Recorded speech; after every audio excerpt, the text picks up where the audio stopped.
नमस्कार। आज 7 अक्टोबर 2020 भारतको राजधानी नयाँ दिल्लीमा गोर्खा नेतृत्व अनि केन्द्र सरकारमाझ एउटा बैठक हुन गइरहेको छ।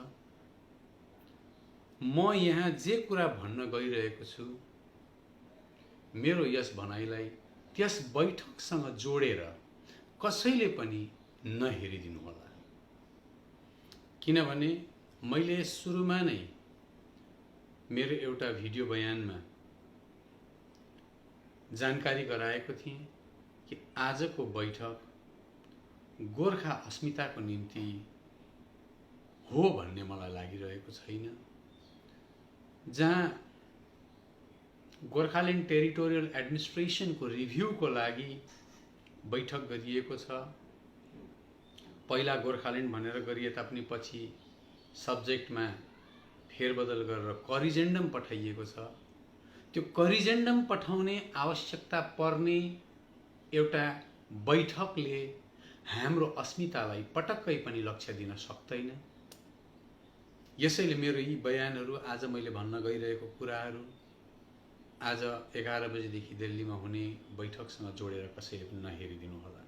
तर म के भन्न गइरहेको छु भने मैले यसै सोसियल मिडियामा समाचारहरू हेर्दै जाँदाखेरि तृणमूल पार्टीका एकजना नेता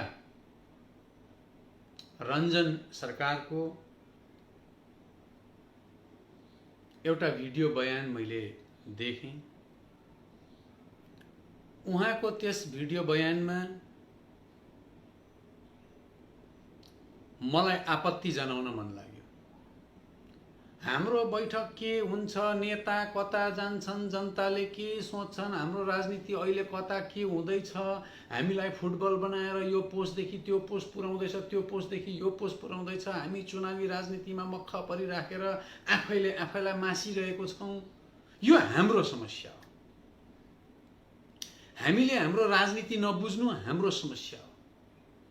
हामीले हाम्रो राजनीतिलाई सठिकसँग लान नसक्नु यो हाम्रो समस्या हो। हामी अर्काको आश्वासनमा रमाएर ताली बजाउँदै नाच्नु हाम्रो समस्या हो। तर हाम्रो समस्यालाई लिएर अरूले राजनीति गर्दा हामीले जुन सपना देखेको छौँ गोर्खा अस्मिताको, त्योसँग चाहिँ कसैले पनि खेलवाड नगरिदिनु। किनभने एक दिन यो सपना बिउझन्छ, बिउझेको दिन यो विपनामा परिणत हुन्छ। र म रञ्जन सरकारको केही कुराहरू, तृणमूल नेता रञ्जन सरकारको केही कुराहरूलाई म यसरी पनि जवाब दिन चाहन्छु। उनले भनेका रहेछन् आफ्नो वक्तव्यमा, गोर्खाल्यान्ड नन इस्यु हो र केन्द्रले यस सम्बन्धमा बैठक डाकेकोले बङ्गालले आफूलाई असम्मानित बोध गरेको बताएको छ। गोर्खाल्यान्ड तिम्रो निम्ति नन इस्यु हुन सक्छ, हुनै सक्छ, किनभने तिमी गोर्खा होइनौ। म यो रञ्जन सरकारलाई भन्दैछु। एउटा अगोर्खा रञ्जन सरकारको निम्ति गोर्खाल्यान्ड नन इस्यु हुन सक्छ, तर हामी भारतभरि छरिएर बसेका गोर्खाहरूको निम्ति यो इस्यु मात्रै होइन। यो यति पवित्र शब्द हो कि यस शब्दको नजिक तिमी उभिन पनि डराउँछौ। गोर्खाल्यान्ड नाम सुन्दा पनि तिमी थर थर काम्दै प्रेस बयान जारी गर्नु पर्दैछ अहिले। त्यसले गर्दा कृपया यसलाई नन इस्यु नभनिदिनु होला।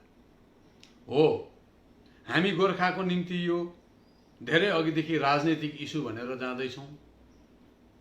केन्द्र सरकारको निम्ति यो कूटनैतिक इस्यु हुन सक्छ, तिम्रो लागि नन इस्यु हुन सक्छ। यो अहिले त्यो भावी सम्भावना जुन एउटा राज्य निर्माणको छ त्यो अघिको कुराहरू हो। तिमीले बयान दिँदा भोलिको दिनलाई पनि सोचेर बयान दिएको हुनुपर्छ। यो नन इस्यु पटक्कै होइन। अर्को कुरा भने उहाँले भन्नुभएको रहेछ, जब तक हमारा खून रहेगा, जब तक हमारा ममता बनर्जी हमारा साथ है, किसी को चिंता करने की कोई जरूरत नहीं। म पनि भन्न चाहन्छु, गोर्खाको खून अर्थात् रगत पानी होइन। हामी भित्र पनि रातो रगत नै बग्छ, अनि त्यो रातो रगत बग्छ जुन रातो रगतले यो देशलाई बचाएर राखेको छ। त्यो रातो रगत बग्छ जुन रातो रगतले उचालेको हतियारले विश्व थरथर काँपेको छ।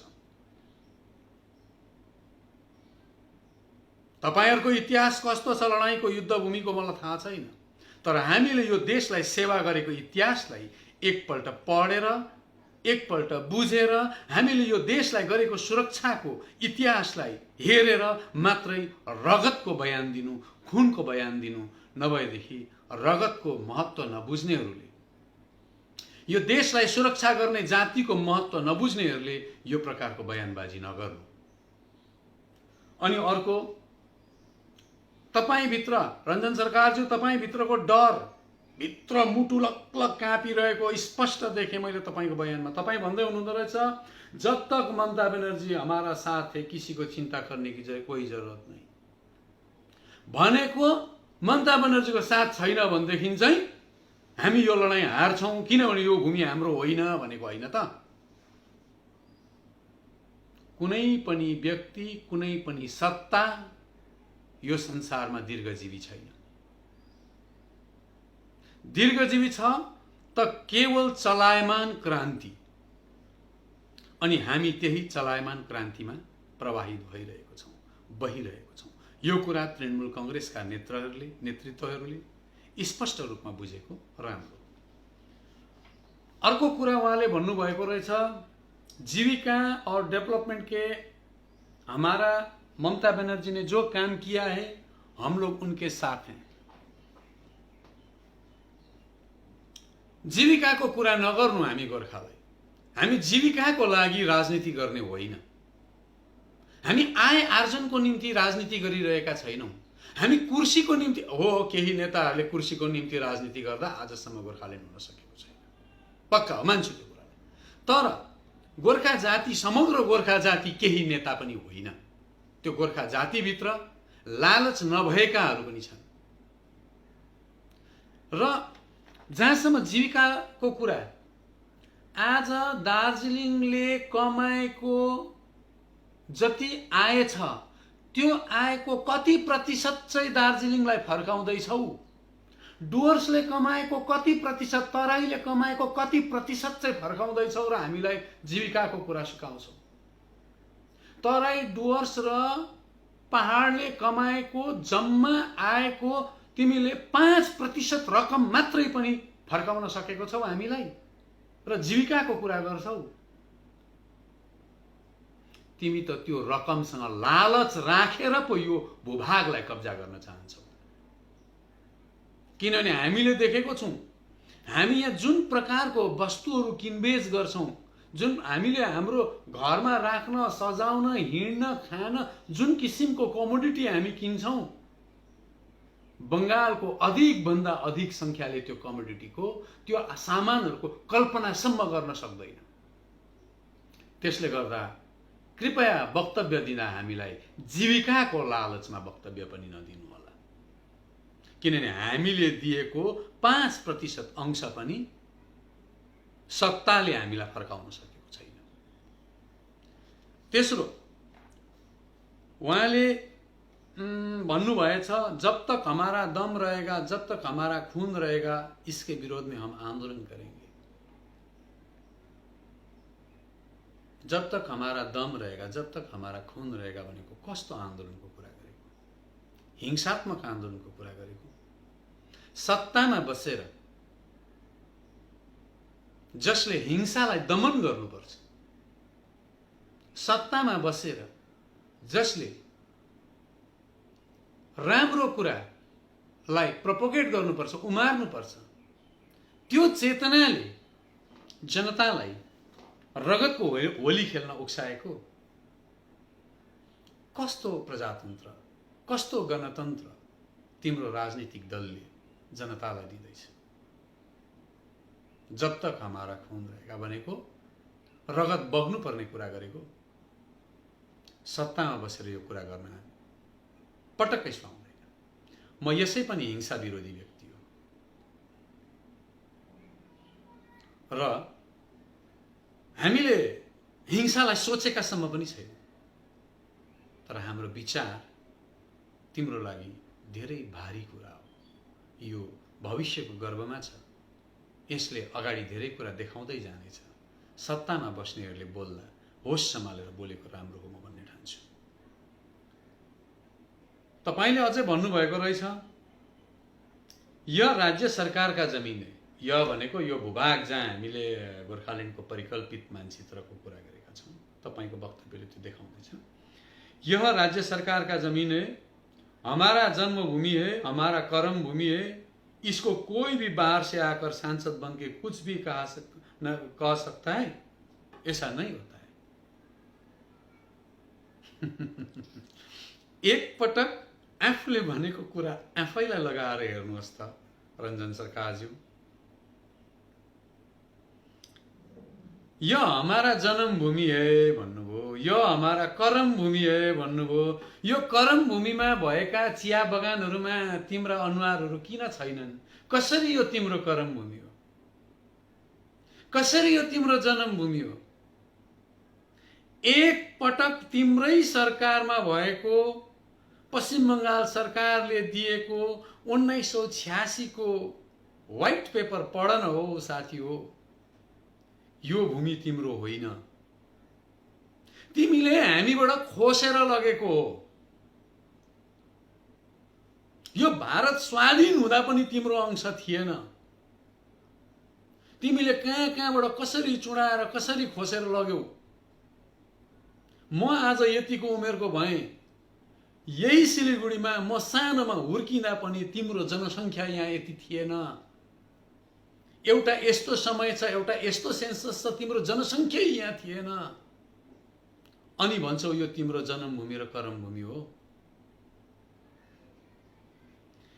अर्काको जमिनलाई लगेर उपनिवेश बनाएर त्यसलाई आफ्नो जन्मभूमि बताउने, ए महाशय तिमी तिम्रो इतिहास राख, हामी हाम्रो इतिहास राख्छौं। जन्मभूमि र कर्मभूमिकै आधारमा यदि माटो छुट्याउने हो भने तिम्रो सरकारले सेमिनार डाकोस्, त्यहाँ म आएर बोल्न तयार छु। यो कसको भूमि हो त्यो दिन छुट्याउँ। सक्छौ? आँट छ?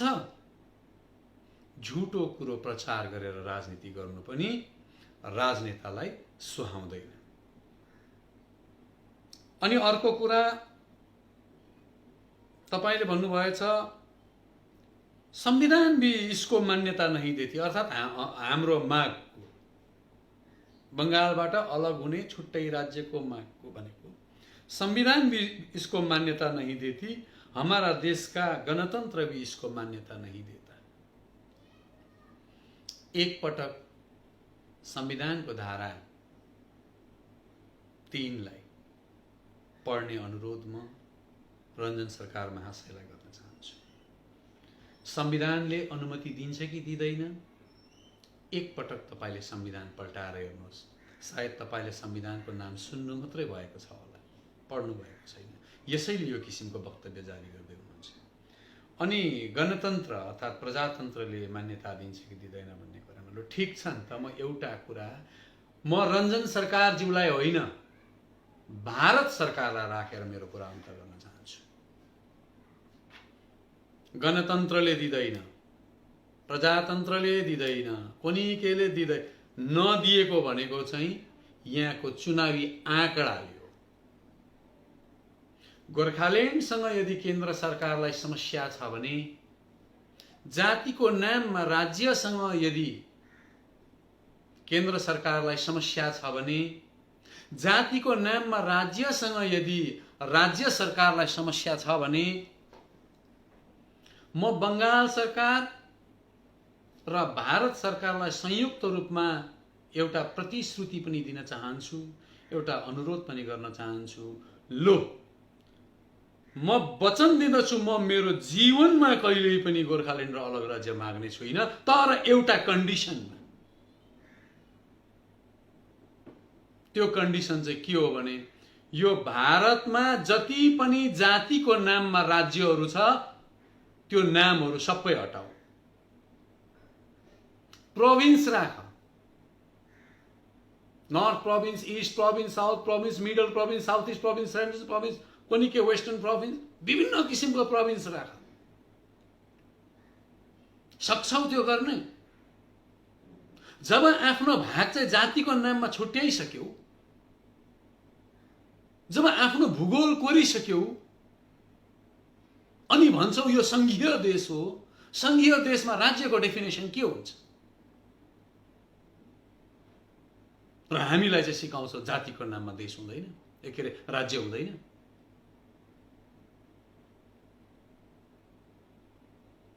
यदि जातिको नाममा हुनु हुँदैन भने भारतको कुनै पनि राज्यको नाम जातिको नाममा हुनु हुँदैन। गोर्खाहरू चुपचाप बस्छ। यो संघीय देश हुनु हुँदैन, यो सिङ्गो देश हुनुपर्छ। गोर्खाहरू चुपचाप बस्छ। आफूलाई चाहिने चाहिँ सबै प्रयोग गर्ने, अरूलाई चाहिने बेलामा चाहिँ त्यसको विरोध गर्ने। यो चरित्र देशले त्यागेको हुनुपर्छ, यो चरित्र राज्यले त्यागेको हुनुपर्छ। हामी भकुण्ड भएका छौं हाम्रै नेतृत्वहरूको कारणले, तर हामी लाचार छैनौं। हामी भित्र घर झगडा हुन सक्छ, हामी हाम्रै भित्रको दलहरूलाई म विरोध गर्न सक्छु। हामी एकअर्कामा बाजाबाज गर्न सक्छौं, एकअर्कामा विरोध गर्न सक्छौं, किनभने यो हाम्रो घर हो। तर यो माटोलाई उपनिवेश बनाएर बाहिरबाट आएर तपाईहरूले चाहिँ कमसेकम यो किसिमको वक्तव्य जारी नगर्नुहोस्। वक्तव्य दिन अघि धेरै सोच्नुहोस्। गोर्खाल्यान्ड चुनावको इस्यु होइन, हाम्रै नेताहरूले नि सुन्नुपर्छ। गोर्खाल्यान्ड चुनावको इस्यु होइन, भोट माग्ने भाडा होइन गोर्खाल्यान्ड।